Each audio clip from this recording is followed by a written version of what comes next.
Dude, that's pretty sketchy. There's open water right there. Open water right where I'm entering. It looks like people were here just yesterday because it did snow last night, so we'll see how she goes. If I fall through, I fall through.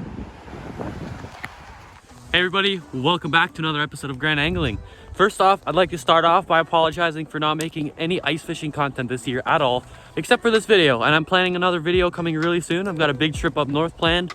Anyways, I'm out on the lake right now, just dragging the sled behind me, and I'm hoping to catch some big old pike. I'm on a nice little private lake here. It's right in the middle of the city, and hopefully we'll catch some big pike today.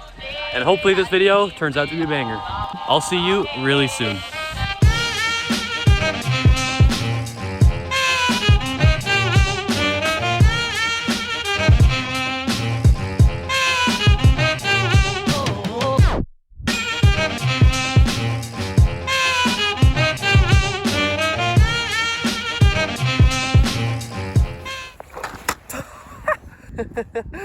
Well, what I was gonna say is that I love this auger, and you guys should definitely buy one if you're looking into it. So what I've got here is I've just got a little quick strike rig. Now it's totally up to you what you'd rather use. I like to use a treble hook and a single hook, just because you're not gonna get most of your hookups on the back, and it just saves me some money to use the treble hooks on the front. All your bites are usually gonna come head first. You know, sometimes I've actually had them eat it tail first and they've been hooked with a single hook. But I haven't missed any hookups really because of the single hook, but to be honest, I wouldn't be sure because I wouldn't know which way they ate it if I missed it. But anyways, enough of that. I'll show you how I rig up my dead baits on the quick strikes. So yeah, first things first, I like to take the shiner and I like to put the treble in head first. A lot of people say that you got to pull the hook out of the other end like this to get a better hookup. Personally, I don't really mind. I don't really care just having it in like this because it's not like you're gonna hook up on that hook anyways. And it's got a perfect little 2-point there so that a pike, if it eats it head first, it's got 2 hooks that are going to go right into its mouth. And just with this back hook, I like to hook the single hook, and I like to hook it kind of so the point is going outwards, just in case they want to eat it tail first. I know a lot of guys like to use trebles on both of their ends of their quick strikes. I make mine my own, so I like to make it this way. I just find it works better and it's cheaper to do that. Actually, I'm going to put this hook just a little bit further back. The shiner is still pretty frozen, so hopefully she'll sink, but if she doesn't sink, I'll show you another trick on how to get them down even when they're frozen like this. So here we've got the shiner. I'm just gonna clip a weight onto it so I can check the depth really quickly. So what I've got right here is I've just got one of these tip-up clip weights. You could buy them at any Canadian Tire or any kind of fishing general store. You just clip it onto the front hook like that. You throw your tip up down the hole and the weight and the shiner, and you let it spin until it hits bottom. And it looks like we've got just the perfect depth right around here. It's sinking in some weeds. I can feel it slowly spinning. And once it's on bottom, you're gonna pull the tip up just like this.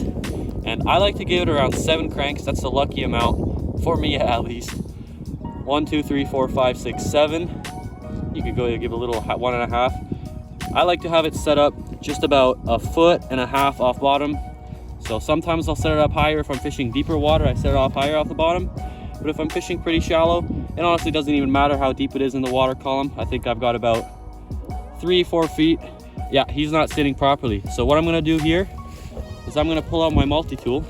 Brand new multi-tool. This thing is beautiful. Look at that. Look at how that opens. I'm gonna pop out the knife on my multi-tool. And what I'm gonna do is I'm gonna poke a few holes just on the shiner right here. Hopefully you guys can see that. I'm gonna pop one up near the front, one in the middle, and one kind of near the back. I'm gonna do that on both sides. If you penetrate it all the way, you don't need to do both sides, but I like to do both sides just in case. And what that's gonna do is that's just gonna open up some pockets in the shiner so that the air can get out. Again, this doesn't matter if your shiner is completely de-thawed, but it only helps if it's frozen. And I'm just gonna give him a little squeeze on the belly, push out some of that air. I still feel he's like totally frozen, but that's okay. Anyways, I'm gonna send Mr. Shiner down and we'll see if he can catch us a pike.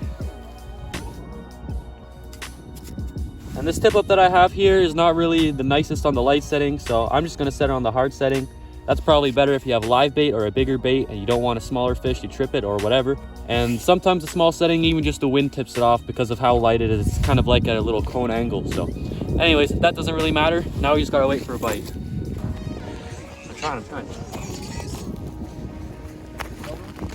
He's running, so that could mean it's big. It's big, yeah, it's good. It's got a nice head shakes.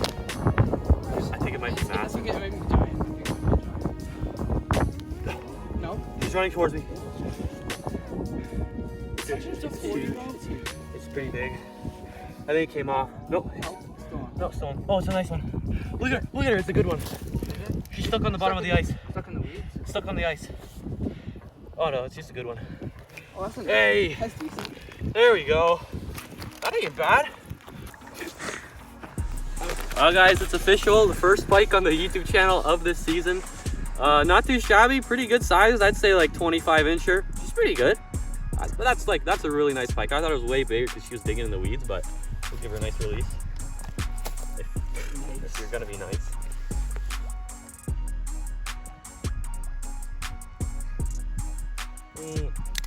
Ah! Oh! Might. If not, it's fine. Who's going? You? Come on. So, do you want it? I don't care, go. She's still on there, you can have it. It's not big. Yeah, she's big. Oh. No. It's small.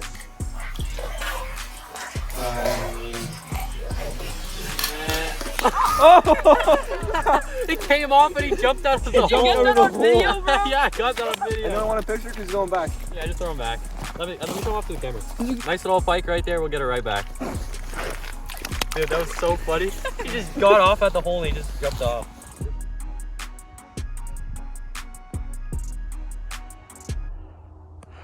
That is about how far I walked just to get into this back little corner here. It is late February, almost going into early March. The pike are about to move up shallow. I'm right in front of a nice spawning bay. Behind those trees, you really can't see it, but it opens up wide into the back there and it's a shallow flat. The pike like to move back here to spawn. There's a deep edge all along there and it gets pretty deep just around here. And up here, it just shallows up right there and the pike are gonna be edging the mouth of this bay looking for some food just before ice out, and they're gonna go back up there to spawn. That's a big fish on.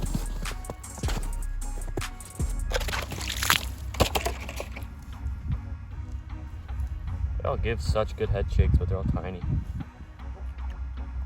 Oh, that's a decent one. That's not bad.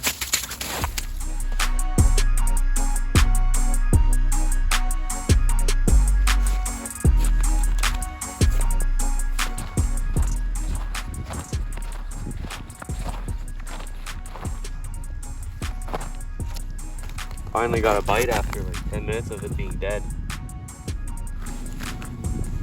Got him. Little guy.